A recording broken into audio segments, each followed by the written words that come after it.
हर हर महादेव की जय। आज हम बताएंगे श्रोतागण को कि तीज क्यों मनाया जाता है और इसमें गौरा मैया और हमारे शिव गुरु की क्या महिमा है और कब से इनका शुरुआत हुआ और क्यों मनाया जाने लगा। एक समय की बात है, सूत जी कहते हैं मंदार की माला से जिनका केश पास अलंकृत है और मुंडों की माला से जिन की जटा अलंकृत है, जो दिव्य वस्त्र धारण किए हैं और जो दिगंबर हैं, शिव जी हैं, ऐसी श्री पार्वती जी तथा श्री शिव जी को प्रणाम करता हूँ। रमणी कैलाश पर्वत के शिखर पर बैठी हुई श्री पार्वती जी कहती है, हे महेश्वर, हमें कोई गुप्त व्रत या पूजन बताइए जो सब धर्मों से सरल हो, जिसमें परिश्रम भी कम करना पड़े लेकिन फल अधिक मिले। हे नाथ, यदि आप मुझ पर प्रसन्न हो तो यह विधान बताइए।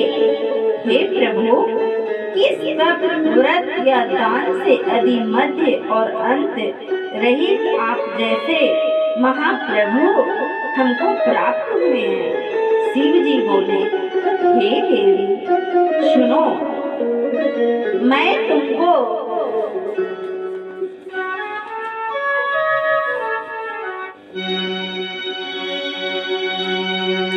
एक व्रत जो मेरा सर्वस्व और छिपाने योग्य है, लेकिन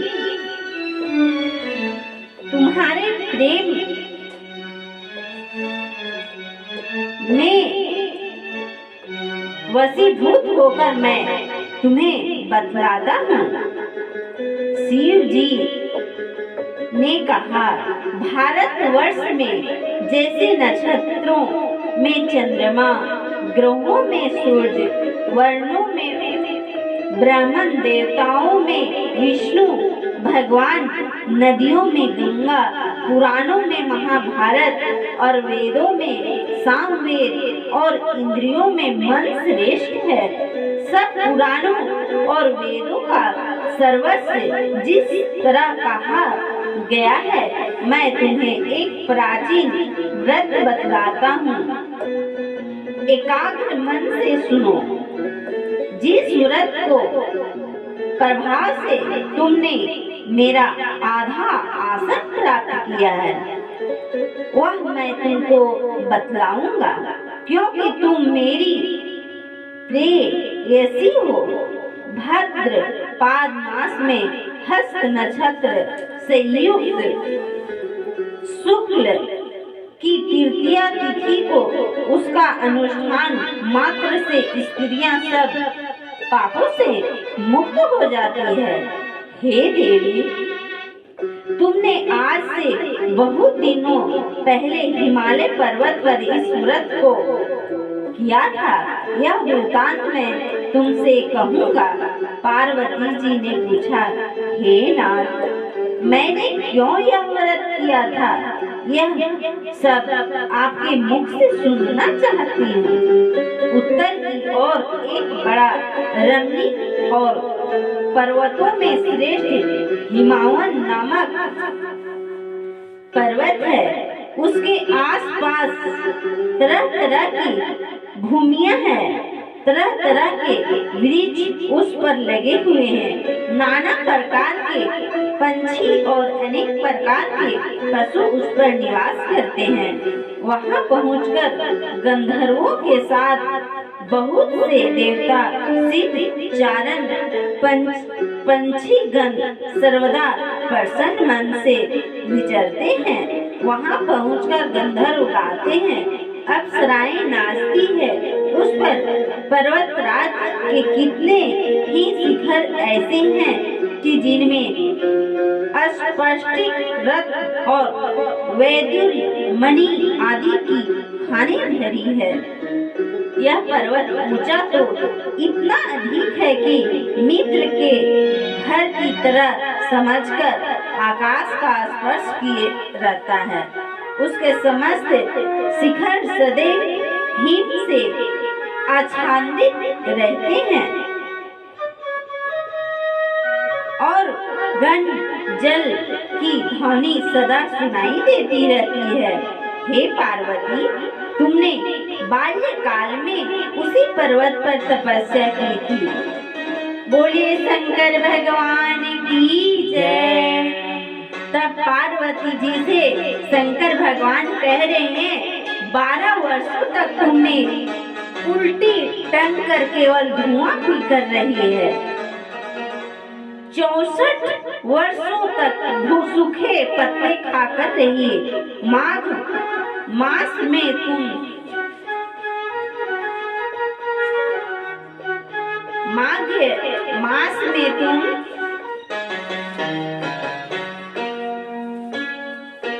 जल में बैठी रहती और बैसाख की दोपहरिया में मनचघनी तपती थी।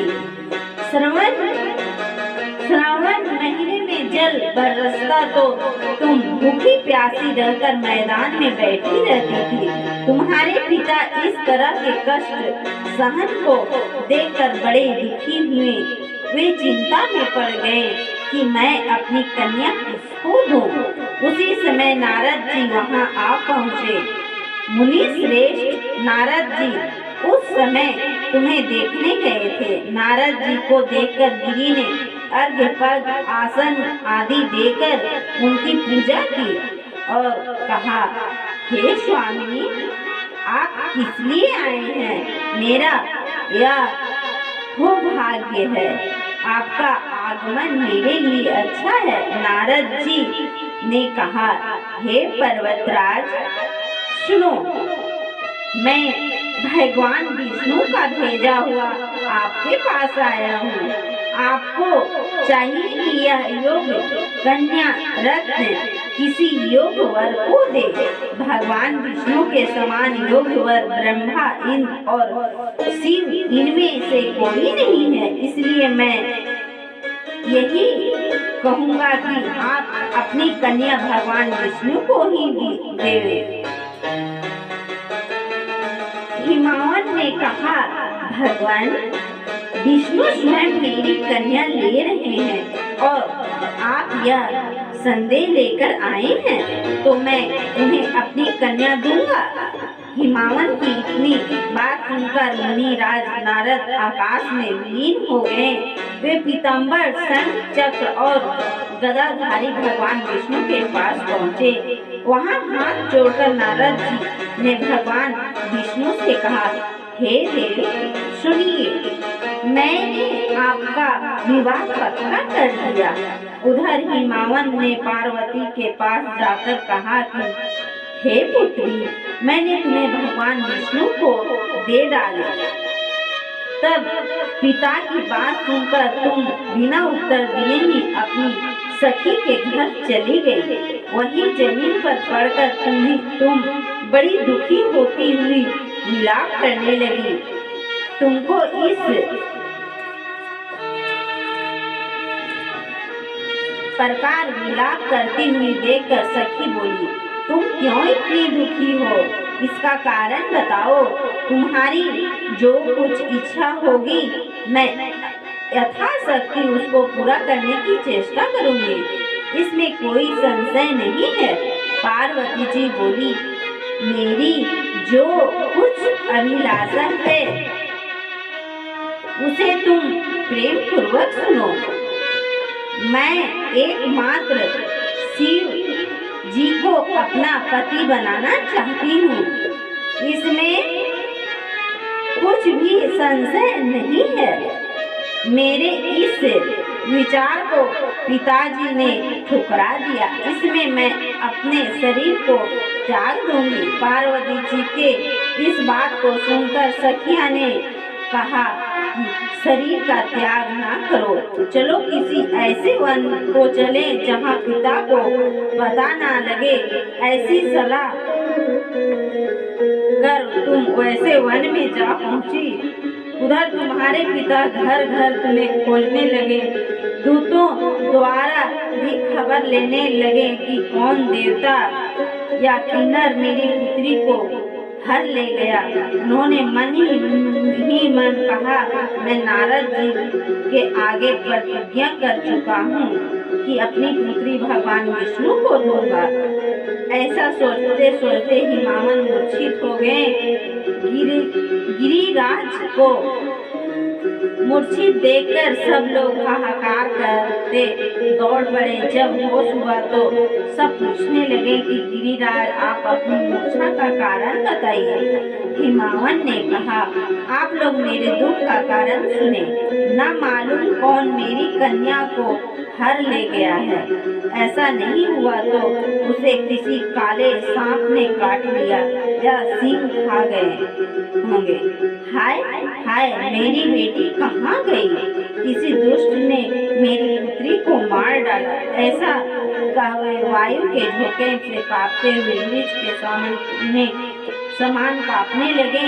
इसके बाद हिमावन तुम्हें वन वन खोजने लगे। वह वन भी सिंह भालू हिंसक जंतुओं से बड़ा भयानक हो रहा था।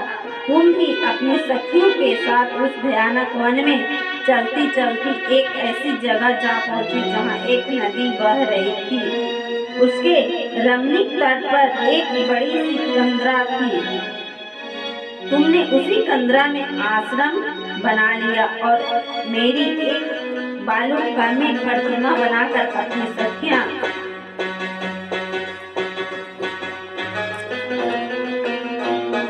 के साथ निराहार रहकर मेरी आराधना करने लगी। जब भाद्रपद शुक्ल पक्ष की हस्तयुक्त तृतीया तिथि प्राप्त हुई तब तुमने मेरा विधिवत पूजन किया और रात भर जाकर गीत वादित में मुझे प्रसन्न करने में बिताया। उस व्रत राज के प्रभाव से मेरा आसन डगमगाया उठा, जिससे मैं तत्काल उस स्थान पर जा पहुंचा जहां पर तुम अपनी सखियों के साथ रहती थी। वहां पहुंचकर मैंने तुमसे कहा कि मैं तुम पर प्रसन्न हूँ, बोलो क्या चाहती हो। तुमने कहा, मेरे देवता, अरे आप मेरे ऊपर प्रसन्न है, तुम मेरे पति बने। मेरे तथास्तु कहकर कैलाश पर्वत पर वापस आने पर तुमने वह प्रतिमा नदी में प्रवाहित कर दी और सखियों के साथ उस महाव्रत का पालन किया। हिमावन भी तब तक उस वन में तुम्हें खोजते हुए आ पहुँचे। चारों ओर दिशाओं में तुम्हारी खोज करते करते व्याकुल हो चुके थे, इसलिए तुम्हारे आश्रम के समीप पहुँचते ही गिर पड़े। थोड़ी देर बाद उन्होंने नदी के तट पर जो दो कन्याओं को सोते हुए देखा। देखते ही उन्होंने तुम्हें छाती से लगा लिया और विलक कर रोने लगे। फिर पूछा, पुत्री, तुम सिंह, बैल आदि जंतुओं से भरे इस वन में क्यों आ पहुंची?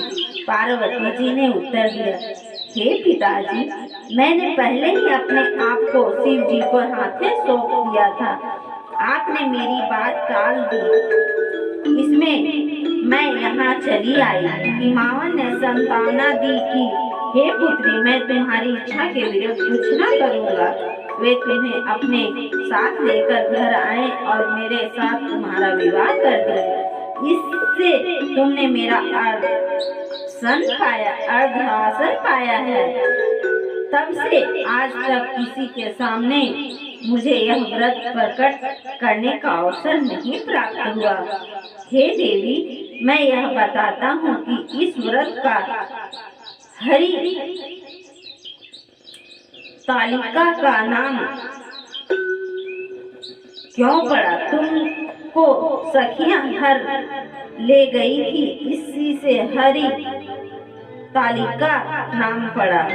पार्वती जी ने कहा, हे प्रभु, आपने नाम तो बताया, अब इसकी विधि भी बताई। इसका क्या पुण्य है, क्या फल है, क्या व्रत, यह व्रत कौन करे? श्री शिव जी पार्वती जी से कहते हैं, हे देवी, मैंने समस्त स्त्री जाति की भलाई के लिए यह उत्तम व्रत बतलाया है। जो स्त्री अपने सौभाग्य की रक्षा करना चाहती है वह यत्न पूर्वक इस व्रत को करे। केले के खम्भे आदि से सुशोभित एक सुंदर मंडप बनाए, उसमें रंग बिरंगे की रेशमी कपड़ों से चंदोवा लगाकर चंदन आदि सुगंधित द्रव्य से वह मंडप लिपवाए। फिर शंख, भरी, बीन आदि बाजे बजाते हुए बहुत से लोग एकत्रित होकर तरह तरह के मंडोपचार करते हुए उस मंडप में पार्वती जी तथा शिव जी की प्रतिमा स्थापित करे। उस रोज दिन भर उपवास कर बहुत से सुगंधित फूल, सुगंध और मनोहर धूप, नाना प्रकार के नैवेद्य आदि एकत्र कर मेरी पूजा करे। रात भर जागरण करे। ऊपर जो वस्तुएं गिनाई गई है उनमें अतिरिक्त नारियल, सुपारी, जाम्बरी, नींबू, लौंग, अनार, नारंगी आदि जो भी फल प्राप्त हो सके इन्हें इकट्ठा कर ले। उस ऋतु में जो फल फूल मिल सके विशेष रूप से रखे। इसके बाद धूप आदि से पूजन कर प्रार्थना करे, हे शिव रूपमणि, हे मंगले, सब अर्थों का देने वाला, हे देवी, हे शिव रूपे आपको नमस्कार है। हे शिव रूपे आपको सदा के लिए नमस्कार है। हे ब्रह्म रूपिणी आपको नमस्कार है। हे जगदानी आपको नमस्कार है। हे सिंहवाहिनी, संसार के भय से भयभीत मुझ दीन की रक्षा करें। इस कामना की पूर्ति के लिए मैंने आपकी पूजा की है। हे पार्वती, मुझे राज्य और सौभाग्य दे, मुझ पर प्रसन्न हुए। इसी मंत्रों से पार्वती जी तथा शिव जी की पूजा करें। तदंतर विधि पूर्वक कथा सुने और ब्राह्मण को वस्त्र, गौ, सुपान आदि देवे। इस तरह एकत्रित होकर स्त्री पुरुष दोनों एक साथ पूजन करे। फिर वस्त्र आदि जो भी कुछ हो उसका संकल्प करे। हे देवी, जो स्त्री इस प्रकार की पूजन करती है वह सब पापों से छूट जाती है और उसे 7 जन्म तक सुख तथा सौभाग्य प्राप्त होता है। जो स्त्री तृतीया तिथि को व्रत न कर अन्न भक्षण करती है तो वह 7 जन्म तक बंध्या रहती है और उसको बार बार विधवा होना पड़ता है। वह सदा दरिद्र पुत्र, स्वभाव की लड़की, सदा दुख भोगने वाली होती है और उपासना न करने वाली स्त्री अंत में घोर नरक में जाती है। मांसाहार करने से, बाधित दही खाने से, बिल्ली, मिठाई खाने से चींटी और कुछ खाने से मक्खी होती है।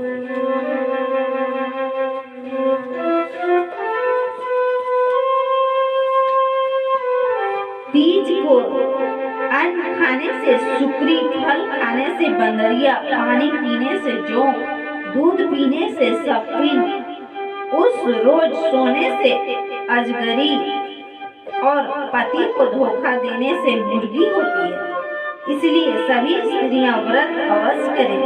दूसरे दिन सुवर्ण, चांदी, तांबा अथवा बांस के पात्र में अन्न भरकर ब्राह्मणों को दान दे, पारण करे। जो स्त्री इस प्रकार व्रत करती है वह मेरे समान पति पाती है और जब वह मरने लगती है तो तुम्हारे समान उसका रूप हो जाता है।